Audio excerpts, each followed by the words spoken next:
That's the only reason you're here? Yes. I've thought a lot about it, and I've realized that you, me, and Arlecchino should be friends. I think this is very important, so I felt I had to come and tell you. Well, this is a new one. I'm so moved. I can't even hold my teacup. If that's all, you can leave now. Do you not want to be friends with me? Or is it that you prefer being co-workers? What is this, Columbina? Are you deliberately testing my patience threshold? Right now, my politeness module is active, but if you say another word, I swear I'll shut it down. If your politeness module was active, wouldn't you say the word please at some point? Polonia, please see Lady Columbina to the door. Will you still invite me to your next tea party? What? Yes, I think you will. Bye-bye, dear Sandrone.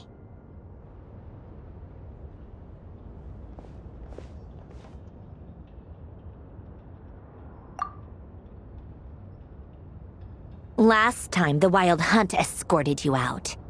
Would you rather I handled it myself this time? We just wanted to, see how you were doing now that it's all over. Why? Out of concern for my safety? I hope you didn't seriously think that the Rayhir of Solnari would be able to lay so much as a finger upon me, given how prepared I was. Mostly because you kind of helped us out, so we just wanted to check you were okay. Looks like all your robots are fixed, huh?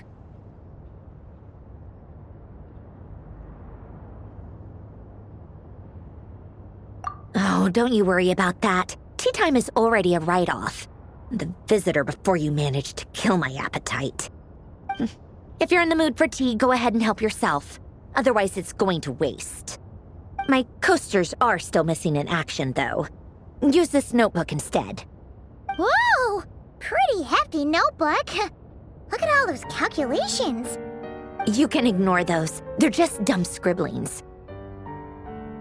I doodle and write in my free time. Sometimes I remember the distant, dreamlike past. Sometimes I imagine the far-flung future. And other times, I grit my teeth and note down all the crazy nonsense going on in the present. Some people do the crosswords in the newspaper. This is my equivalent of that. Trying to predict the future is like daydreaming, and writing about the present just makes me furious. The past is my favorite. If nothing else, it's already set in stone, so I don't have to rack my brains trying to figure it all out. Huh. Although, having said that, the only vaguely interesting memory in my past is probably that guy they call Lord Artificer. Who else? Pretty much all the mecha and Fontaine are his personal handiwork. Wait, are you saying you know him? Like, personally? As a friend? I mean, I guess we were friendly enough.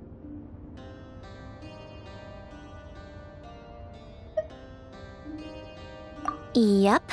In fact, I'm probably the only normal person left who knew him at all.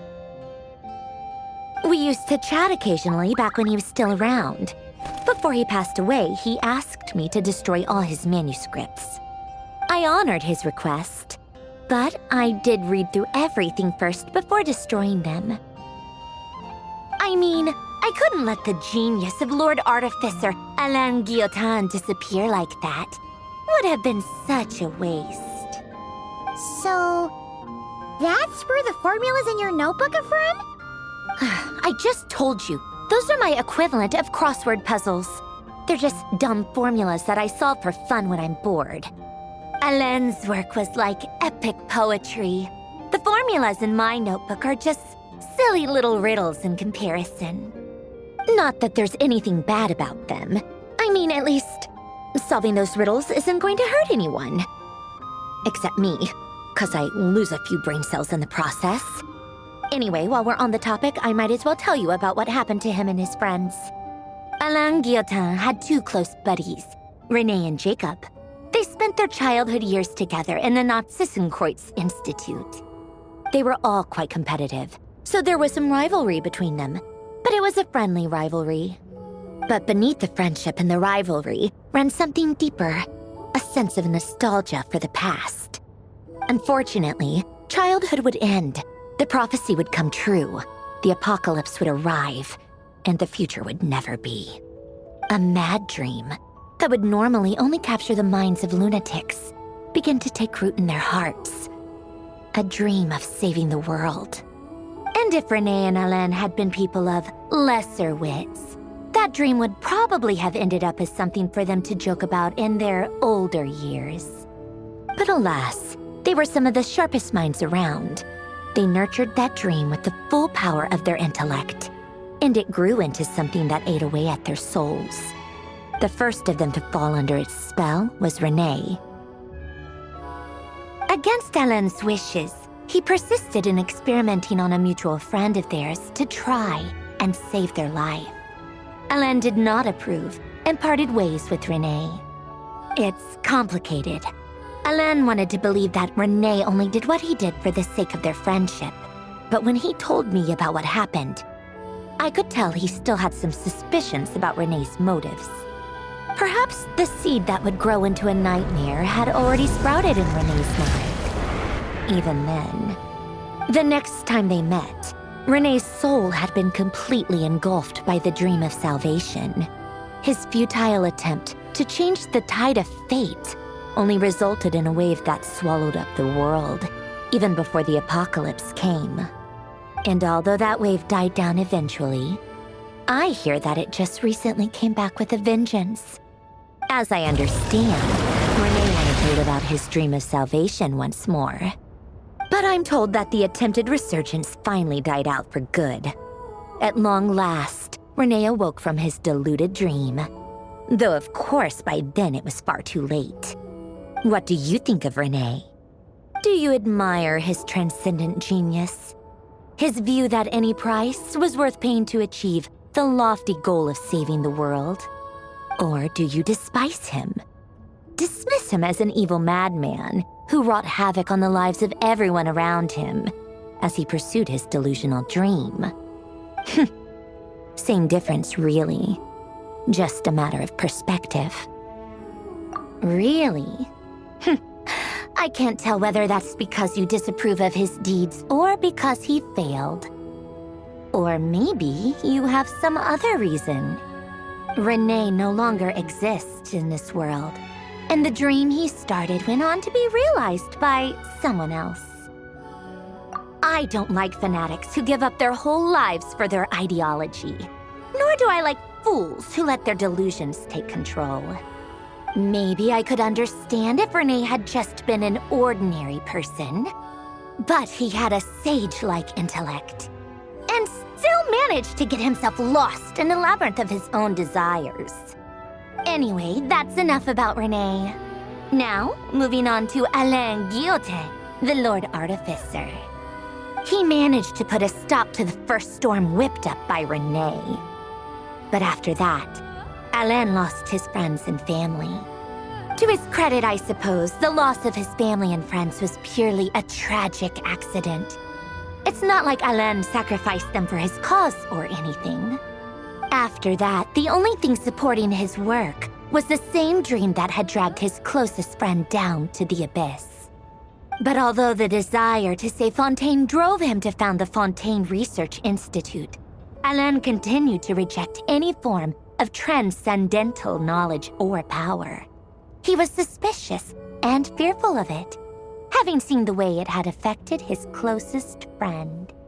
I think that formulas and machines derived solely from human intellect were the only thing that gave him a sense of spiritual comfort. Yet Alain's intellect was simply too great. It barely left him space to breathe in his lifetime. Once he realized that the end of his life was approaching, he finally accepted the truth. The Nazissenkreuz Institute needed someone, and a human being, to see its story through to the end. He quit working on his formulas, trading them in for the fairy tales that had played such a formative role in his childhood, but which he'd barely touched in his adult life. He told me that the director of the Nazissenkreuz Institute used to read those fairy tales to the children as bedtime stories. Apparently, they worked wonders at sending kids off to sleep. I think that all he wanted at that time in his life was to be able to sleep deeply without being plagued by depression. By that point, nothing else really mattered. At the very end, he laid down to rest in the ruins of the former Nazissenkreuz Institute orphanage, while the Fontaine Research Institute he had founded continued tirelessly with its work. Many years after that, tensions over competing dreams would once again cause a rift, this time between members of the Fontaine Research Institute. But the actions of those fools had nothing at all to do with Alain. And that is the story of two people from the Nazissenkreuz Institute who both wanted to save the world. One went all in on his fantasy of salvation without ever looking back, and ended up calmly sinking to the bottom of the deepest sea. The other sought desperately to burn bright in his life, even though he wasn't sure where he was going. I do sometimes wonder, why is it that people like them have such grand hopes of saving the world? Even the grandest tree starts as a tiny seed. So perhaps, for each of them, their mission to save the world began with a very simple desire: to save themselves. They were young children with friends and family who mattered to them, desires to explore the meaning of life, ambitions to have a successful career. They didn't want to see all of that taken away in one fell swoop. Or maybe they just wanted to find something to anchor themselves within the chaos, to stop them getting quietly swept away by the storms of life. But instead, the search for their own salvation took them down the rocky road laid out by fate. Do you think the desire to save oneself is enough of a justification to try and save the world? Sensible answer. Glad to know you've got your head screwed on straight. Alain would disagree, though. I asked him the same question back when he was in his prime, putting all of his energy into his work. Yes, it's enough. No elaboration, just a quick, short answer before getting right back to his work. He was always that way. All right, tea time's over. I owe Arlecchino a favor for telling me these stories. I'll have to bring a whole sack of gifts the next time I visit the House of the Hearth. I'm gonna go tinker with Polonia now. You guys can do whatever you want, as long as it doesn't involve interrupting me. Polonia, exit hibernation mode. Begin diagnostics.